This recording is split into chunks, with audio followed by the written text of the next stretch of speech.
प्राचीन समय में एक विचित्र पक्षी रहता था। उसका धड़ एक ही था, परंतु सिर दो थे। नाम था उसका भारुंड। एक शरीर होने के बावजूद उसके सिरों में एकता नहीं थी और न ही था तालमेल। वे एक दूसरे से बैर रखते थे।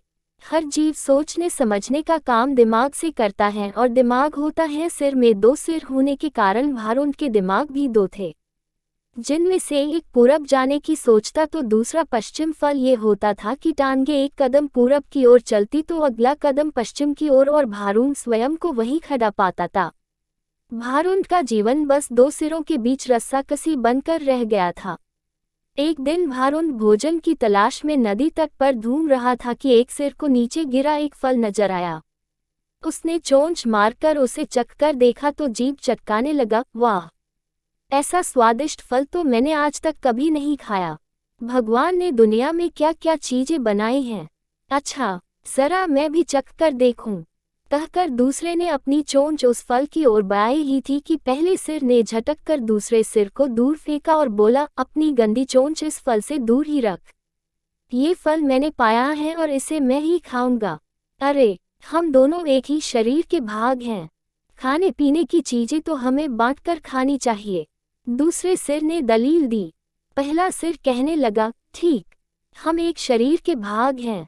पेट हमारे एक ही है। मैं इस फल को खाऊंगा तो वह पेट में ही तो जाएगा और पेट तेरा भी है। दूसरा सिर बोला, खाने का मतलब केवल पेट भरना ही नहीं होता भाई। जीभ का स्वाद भी तो कोई चीज है। तबीयत को संतुष्टि तो जीभ से ही मिलती है। खाने का असली मजा तो मुंह में ही है। पहला सिर तुनकर चिढ़ाने वाले स्वर में बोला, मैंने तेरी जीभ और खाने के मजे का ठेका थोड़े ही ले रखा है। फल खाने के बाद पेट से डकार आएगी, वो डकार तेरे मुंह से भी निकलेगी। उसी से गुजारा चला लेना। अब ज्यादा बकवास न कर और मुझे शांति से फल खाने दे।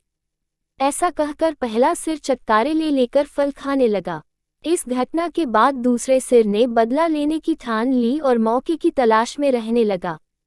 कुछ दिन बाद फिर भारुंड भोजन की तलाश में घूम रहा था कि दूसरे सिर की नज़र एक फल पर पड़ी। उसे जिस चीज की तलाश थी, उसे वह मिल गई थी।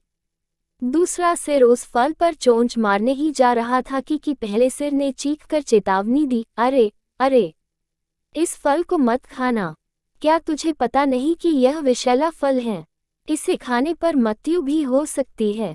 दूसरा सिर हंसा, हे, तू चुपचाप अपना काम देख। तुझे क्या लेना है कि मैं क्या खा रहा हूँ? भूल गया उस दिन की बात। पहले सिर ने समझाने की कोशिश की, तूने ये फल खा लिया तो हम दोनों मर जाएंगे। दूसरा सिर तो बदला लेने पर उतारू था। बोला, मैंने तेरे मरने जीने का ठेका थोड़े ही ले रखा है। मैं जो खाना चाहता हूँ वह खाऊंगा, चाहे उसका नतीजा कुछ भी हो। अब मुझे शांति से विषैला फल खाने दे। दूसरे सिर ने सारा विषैला फल खा लिया और भारुंड तड़प तड़प कर मर गया। सीखा, आपस की फूट सदा ले डूबती है।